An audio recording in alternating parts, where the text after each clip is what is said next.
Okay, so this video is a recap review of all the trig graphs that I have given you these past few weeks while we've been online virtually learning at home. So remember, there are three basic curves that you should remember from last year in Common Core Algebra 2, or for some of you 2 years ago in Common Core Algebra 2. And that's the sine curve, the cosine curve, and the tangent curve. Now, there are certain parts of the trig equations you should be familiar with. First is the amplitude. The numbers in front of each of the trig functions are, in this example, these basics are all 1. So that tells me that the amplitude for each of them is 1, and that helps me set up my y-axis. So for the sine graph here, here's my y-axis. I will probably skip a box, give myself some room, and go up to 1 and skip a box. Here's -1. That way I maintain the same scale. Same thing for cosine. Up to +1, down to -1. I'll do the same thing for tangent. +1, -1. Now, why we study amplitude? What's the importance of the amplitude? These are some essential questions to think about. It helps you set up the range, but not for tangent. So remember, the range for the sine curve, you could either write it as -1 less than or equal to y less equal +1, or if you wish, you could write the range also using interval notation. Brackets means also including. But range, if you remember, is really interesting because the range for the tangent graph is all real numbers. So you can use parentheses, -infinity, +infinity. If you simply want to stay all real numbers, bold case R, that's fine too. Okay? So now how do we graph the sine curve? Well, what I remember of the sine curve is that the B value, that's your frequency. So your B is your frequency. And that tells me how many cycles I will see from the standard window of 0 degrees to 360 degrees. Or in terms of pi, 0 to 2 pi.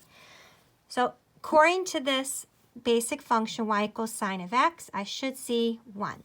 So I'll start labeling it 0, and I think I can go every 2 boxes. So here's 90 degrees, pi over 2. 2 more, pi. 2 more is going to be 3 pi over 2, that's 270 degrees, and 2 more finally is 2 pi.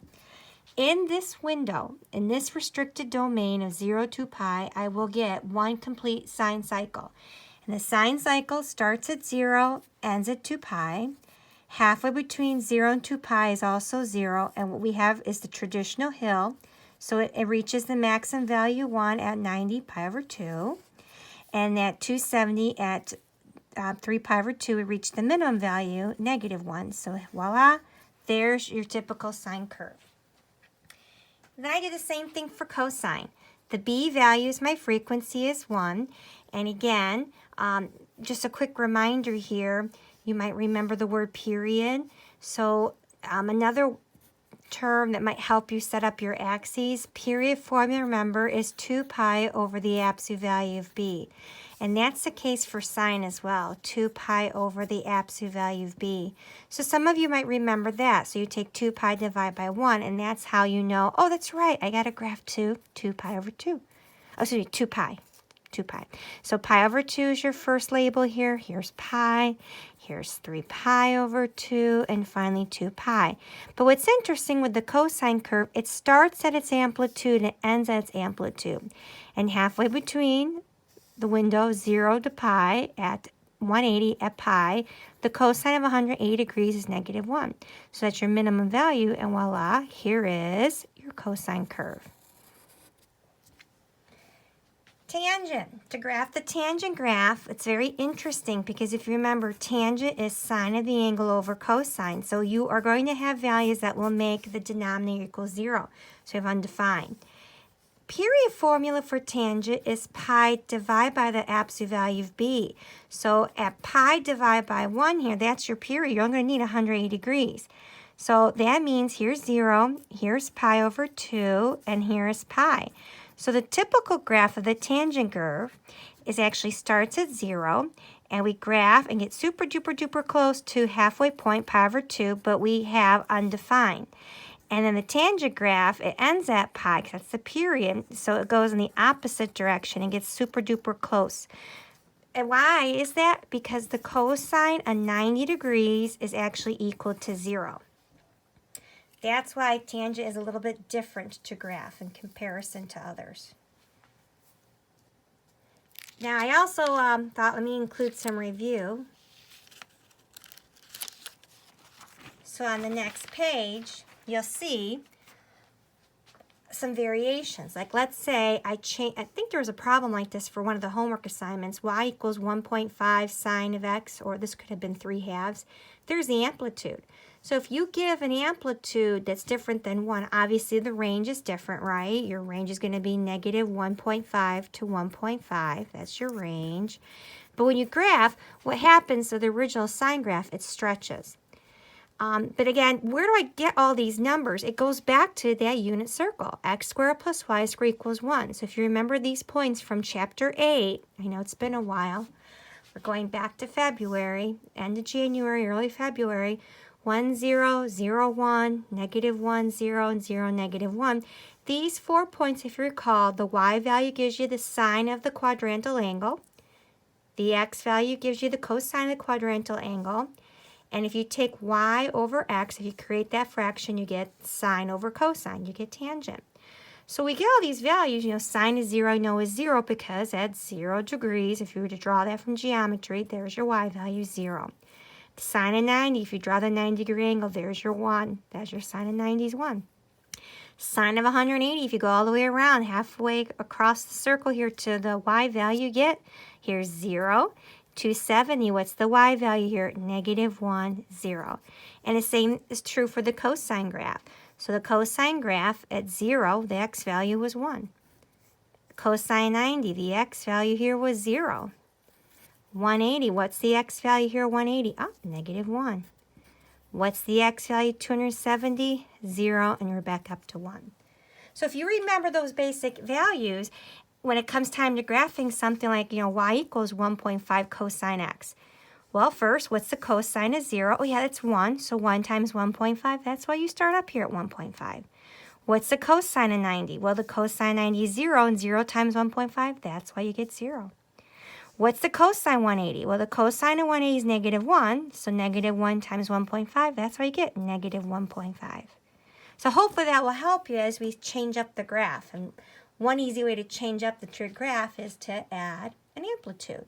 But remember, the amplitude not only helps you label your y-axis, it helps you identify the range. And remember the range? Range is, by definition, a set of y values. So what other kinds of trig graphs have we experienced from homework or similar to? Like, let's say they give us a problem like this. Y equals 3 sine 2x, and they ask us to graph a cycle. Well, first thing I typically do is try to find the amplitude, and the amplitude is the absolute value 3, which is 3. So right away, I know what my range is. So my range are the values negative 3 to 3. And that's going to help me set up my y-axis. So voila, here on my y-axis. Okay, I guess I can use each box. So here's 1, here's 2, here's 3. Here's negative 1. So I'll label each one, each unit, and voila. That's what the purpose of the amplitude. Now the b value is your frequency, and I see that my frequency is equal to 2. So if I'm to graph one cycle, I'm going to use the period formula, 2 pi divided by 2, and the 2's cancel. So I only have to graph from 0 to pi to get a cycle in. So I'll give myself a lot of room. 1, 2, 3, 4. 1, 2, 3, 4. So here's pi. Here's pi over 2. But notice my scale 4 boxes. What will be halfway between 0 and pi over 2? Well, go back to degrees. Pi over 2 is 90. What's halfway between 0 and 90 degrees? 45 degrees. So what's 45 degrees in radians? Pi over 4. Same thing here. Pi over 2, pi. 90, 180. What's halfway between? 135. So convert 135 into radians. That's 3 pi over 4. And now we'll graph the sine cycle. So the sine cycle, remember, starts at 0, halfway between 0, ends at 0. Halfway between 0 and 90, so we'll have our peak, our maximum value is 3, so I'll put a point here at 3. Pi over 2 to pi, we'll reach our minimum value, -3. So these are the 5 points. Very carefully with a pencil, you will graph. Voila. See how important it is also to label your x-axis. So these angles need to be marked up. And that's where the period formula helps. Let's say they give us something like this. Y equals 2 cosine 1/2 x. Now, I know some of you might have to take the ACT. I've seen people having problems and difficulties. 1/2 x is the same as x over 2. So that goes back to y equals mx plus b. Sometimes they might give you an equation like y equals x over 2 plus 3, let's say. That's confusing, so the slope would be 1/2, right? So same idea here. I see that my amplitude is the absolute value 2, which is 2. So I'll set up my y-axis. I'll go up to 2 and as low as -2. There's my range, -2 to 2. But now my period is 2 pi divided by 1/2. Now, a few of us didn't like this on the homework assignment. So if you don't like vertically challenged like me, rewrite it horizontally. 2 pi divided by 1/2. So we keep, we change, right? Stay, change, flip. So it turns out the 2's don't cancel. Your period is actually 4 pi. Okay, so in a graph, I think I'm going to use every 2 boxes here. And voila, I'll label 4 pi here. What's halfway between 0 and 4? 2 pi. Halfway between 0 and 2, 1. So 1 pi, or just simply pi is fine. What's halfway between 2 and 4? 3 pi. And voila. Now my x-axis is labeled. I can graph the cosine graph. Cosine, remember, begins and ends at its amplitude if you're going to graph one cycle. So we're going to start up here at 2. We're going to end at 2 once we reach 4 pi. At 2 pi, we reach the minimum value. At halfway between, we have to cross over the x-axis. Those are my x-intercepts, and voila. There's your cosine graph. Now, the next graph's kind of interesting because we know the range of the tangent graph is all real numbers, right? So I just want to here give you another practice of tangent. So the period formula for tangent is pi divided by, oh gosh, frequency is 1/3, right? So once again, stay, change, flip, right? So let's rewrite this as pi divided by 1/3. So stay, change, flip. So we get 3 pi. Okay, so here's 0. Maybe here's 1, here's 2, here's 3 pi. Okay, halfway between 0 and 3 is 1.5, right? So if this was a single pi and this is 2 pi, where's half a pi? Right here. In fact, some of you might remember last year, maybe Mr. P, Miss Brainerd, maybe they put a broken line there to show there's undefined. Now, does it really matter here with 4?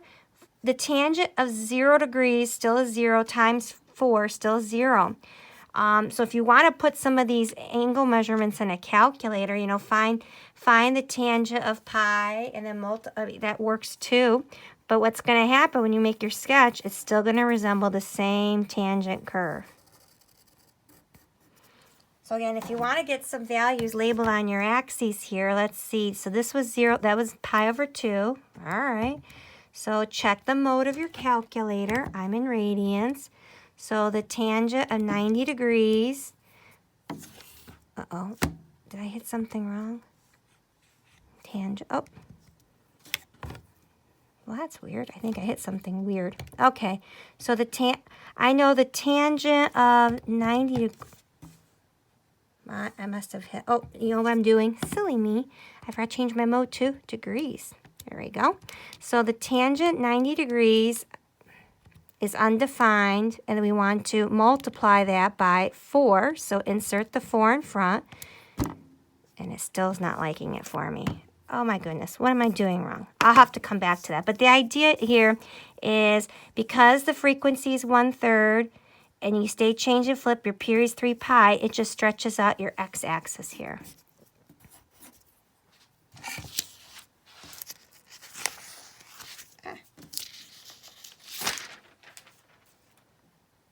Now, what else can we do with trig functions?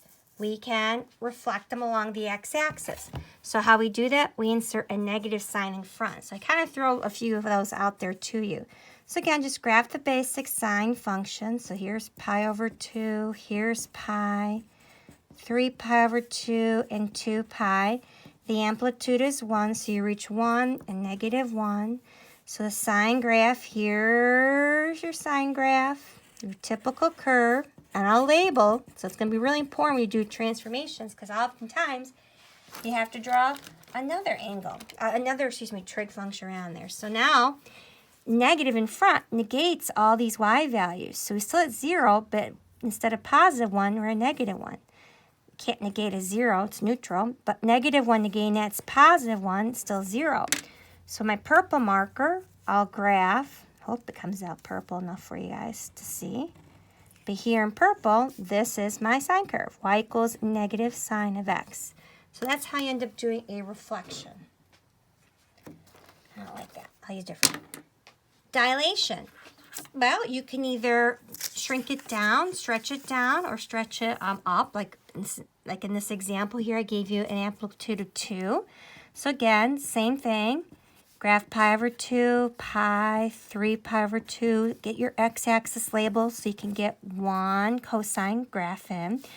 Now here, be careful how much room, how many boxes you have. I have the original cosine function has an amplitude of 1, and cosine 2, the amplitude is 2, so I guess I'll just be okay here, just going by one box each with my scale. And now I'll graph the cosine graph on my pencil. So here I cross over at pi over 2. At pi, I'm at negative 1. Back here on the x-axis, and voila. So I'll label that y equals cosine of x. But with a amplitude of 2 for the next example, show dilation. I'll start here at 2. But I still cross over the x-axis because cosine of 90 still is 0. 0 times 2 is still 0. Over here, cosine of pi, 180 is negative 1, but 2 times negative 1 is negative 2. So see how the stretching stretches it down further? Still comes back up. The cosine of 360, cosine 2 pi still is 1, but 2 times it. And voila, here in green is y equals 2 cosine of x. And what other kind of transformations are there? After reflections, dilations, they could ask us to do a vertical shift. So like, let's say we have to, sine of x, right? If I graph the basic sine, but I have to make sure I have room to do a vertical shift up 2 boxes, right? So again, I'll start. Here's 1. I have to get up to positive, 2, move up 2 boxes. So I got to make sure I can reach up to 3. So I think I got room, right? So here's negative 1. Here's negative 2. So I'll label 0, pi over 2, pi, 3 pi over 2, and finally 2 pi. So I'll get the basic sine curve here. So I'm at the peak at 90 pi over 2. Back here at the x-axis at pi.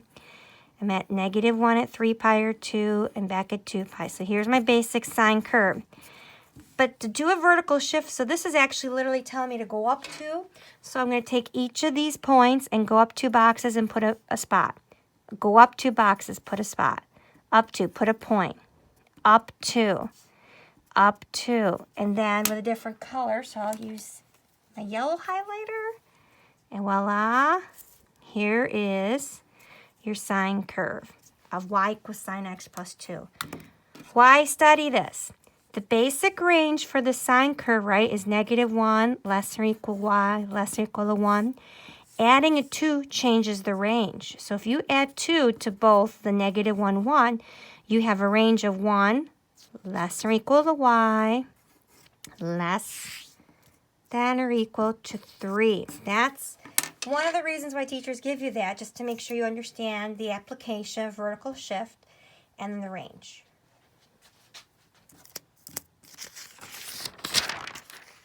And then what if they give you a little bit of each? Like, for example, here, as we finish up your transformations. Well, let's say I give you y equals cosine of x, but then I give you negative 2 cosine of x. The calc, believe it or not, the graphing calculator is kind of helpful in this case, if it helps you, because it does different colors. Some of you have some really nice graphing calculators. So the mode has to be in radians, and, get rid of this old word problem. So if you go to the graphing calculator, cosine x, Remember to change the window. So if you graph from 0, the period was 2 pi divided by 1, so 2 pi. I actually enter 2 pi. My scale, always enter the period, 2 pi divided by 4. Let the calculator do all the calculations. You'll see the calculator would change all the irrational numbers into decimals, and that's okay. The y-men, well, remember, the range is -1 to 1. And you could graph the basic cosine curve, right? Right on the calculator. But what's happening here, you have now both a reflection with a negative and a dilation of 2. So what happens when you graph this one here, you're going to flip and start down here at -2 on the y-axis, and eventually you'll peak at +2. But the b value still is 1. So you'll still have the same period, 2 pi divided by 1. So here's pi over 2, here's pi, 3 pi over 2, and finally 2 pi. So we're going to end down here -2, and we're going to also end here -2 and halfway reach 2. So voila, if you use the graphing calculator, it might be helpful because you can do each part one at a time to see the changes it goes through. So like let's say you put a negative in front, cosine of x.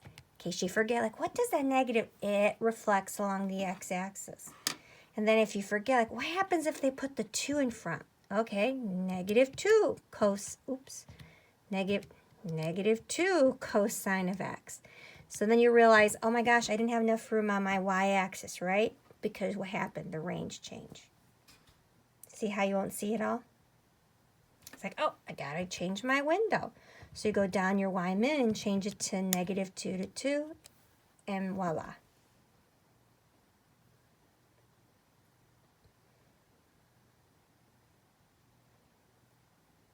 There you go. And the last, horizontal shift. Horizontal shifts can be a little tricky. Okie dokie. So I'll do both of them on this last graph here. So let's graph the basic sine curve. So the amplitude is 1. So again, period is 2 pi, pi over 2 to pi, 3 pi over 2 and 2 pi. Graph the basic sine curve. Here's my hill, here's my valley, and I'm going to label this y equals sine of x.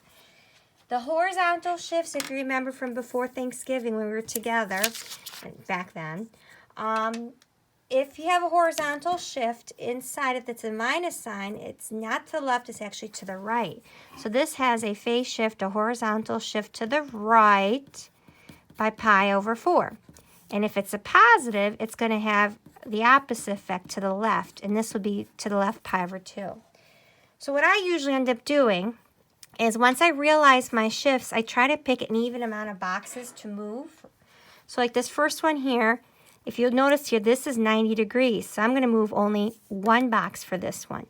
So this point will go to the right, pi over 4. This point to the right, pi over 4. This one to the right, pi over 4. This one to the right, pi over 4. And this last one, pi over 4. So now with my green marker, I'll connect these dots and I'll get my horizontal shift. And here in green will be the graph y equals the sine of x minus the pi over 4. Oh, I'll use my yellow marker for the last one. Now here, I have to go to the left pi over 2. So luckily on my scale, it looks out really nice. I go 2 boxes over because of my scale. So there's 2 this way. This one has to go 2 over.